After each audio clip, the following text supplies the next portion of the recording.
ડભોઈ શહેરના અત્યંત વ્યસ્ત ગણાતા સરિતા ઓવરબ્રિજ પર પ્રશાસનની ઘોર બેદરકારી સામે આવી છે.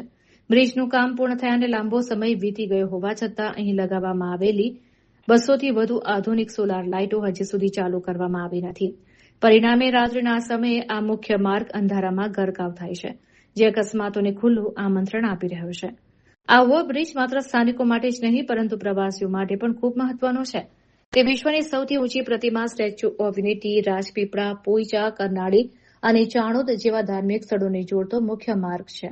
રોજે રોજ હજારો પ્રવાસીઓ અહીંથી પસાર થાય છે, પરંતુ રાત્રિના અંધકારને કારણે પરપ્રાંતીય ચાલકોને રસ્તો શોધવામાં અને વાહન ચલાવવામાં ભારે હાલાકી ભોગવવી પડે છે.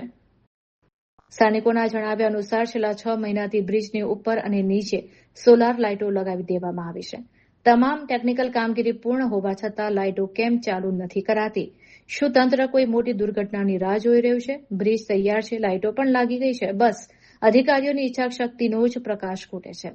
અંધકારનો લાભ લઈને અસામાજિક તત્વોનો ભય પણ વધી રહ્યો છે. ત્યારે હવે જોવાનું એ રહ્યું કે વહીવટીતંત્ર કુંભકર્ણની નિંદ્રામાંથી જાગીને ક્યારે આ 200 સોલાર લાઇટોથી ઓવરબ્રિજને ઝળહળતો કરશે.